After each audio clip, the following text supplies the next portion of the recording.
सतरंगी साड़ी और सारी कमरिया नंदलाल की जोड़ी का जवाब नहीं। और घुघमणी पहनी सतरंगी साड़ी, घुघमणी पहनी सतरंगी साड़ी, घुघमणी पहनी सतरंगी साड़ी, घुघमणी पहनी सतरंगी साड़ी और सारी कमरिया नंदलाल की जोड़ी का जवाब नहीं। और सारी कमरिया नंदलाल की जोड़ी का जवाब नहीं, की जोड़ी का जवाब। हर प्रकार की मंगलताएं इस पंचवल्लरी पर रखे। जो ये दोनों बच्चे हमारे रुक्मिणी मंगल में सम्मिलित हुए, इनका भी जीवन बड़ा उत्तम और भगवत भक्तिमय के साथ ये आगे बढ़े विद्या बुद्धि में। भागवत जी को लेकर के और बद्रिकाश्रम की ओर चले गए तो राजा परीक्षित ने पूछा कि उद्धव जी के बद्री वन जाने पर सृष्टि पालन और संहार के कर्ता भगवान श्री कृष्ण ने फिर द्वारिका में क्या किया। ततो मां भागवत उद्धवे निर्गते वनम द्वारावत्याम किम करो भगवान भूत भावना। भगवान ने क्या किया, उन ऋषियों के द्वारा जो शाप मिला कि जामवती नंदन सांब को उन्होंने स्त्री वेश बनाया और पूछा प्रवास क्षेत्र में आए हुए यज्ञ करने वाले, समझ लिया। सांब की साड़ी खोली गई, उसके पेट से एक मूसल निकला, उस मूसल को चूर्ण चूर्ण कर दिया गया। मूसलावशेषाया खंड कीर्ते सुलुब्धका जरा मृगस्यांकार तच्चरणम विप्याद मृग संकया। भगवान ने उस मूसल को लाकर महाराज उग्रसेन के पास रखा कि ऐसा ऐसा है। उग्रसेन जी ने आज्ञा दी, उसका चूर्ण कर दिया गया, उसको समुद्र में बहा दिया गया। जो आखिरी टुकड़ा था उसे भी समुद्र में छोड़ दिया।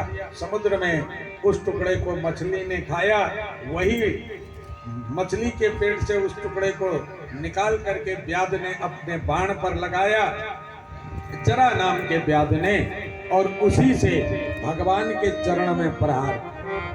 भगवान का चरण कमल कैसा है, ऐसा चरण तलवा ऐसा है।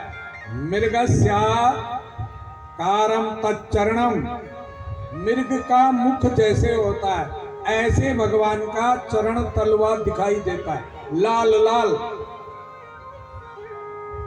भगवान द्वारिका में दारुक को भेज दिया, अपने आप द्वारिका के एक वन में आकर बैठ गए।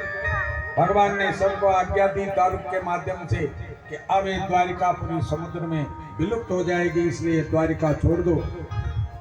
अर्जुन बचे कुचों को अपने साथ ले गए, सबने द्वारिका छोड़ी। दारुक आया, परिक्रमा की, रथ सहित हुआ, वैकुंठ लोक को चला गया।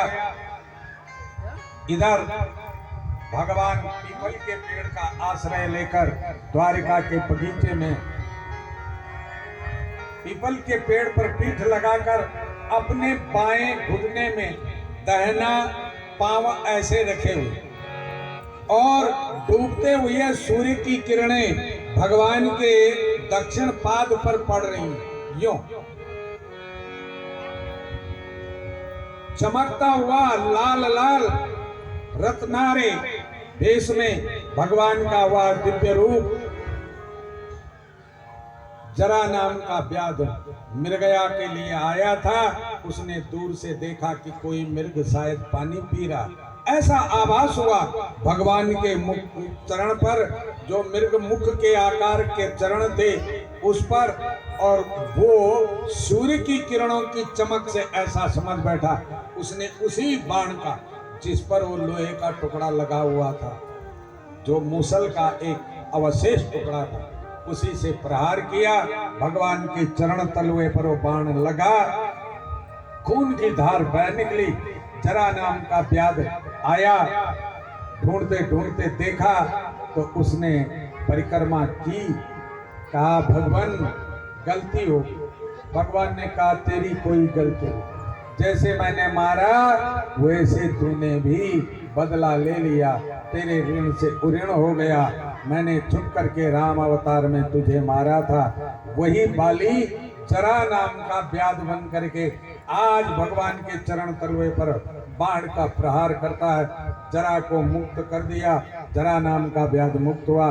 तारुक नाम सारथी आया, उसने भी परिक्रमा की, वैकुंठ लोक को चला गया रथ से। उसके बाद भगवान किस प्रकार से ध्यान धारणा करके लोकाभिरामं स्वस्तन्नम धारणा ध्यान मंगलम योग धारणया ज्ञेय दग्धाधाम विषत्वकम। भगवान अपने धरा धाम को त्याग कर वैकुंठ धाम, अपने गोलोक धाम जाने की अब पूर्ण तैयारी में है। बिजली सी कौंधी, किसी को कोई पता नहीं चला भगवान कब कैसे सशरीर 125 वर्ष की आयु पृथ्वी मंडल में रह करके और वैकुंठ लोक को पधार गए। जब भगवान इस धराधाम को छोड़ के चले गए, ऋषियों के हिसाब से इस पृथ्वी में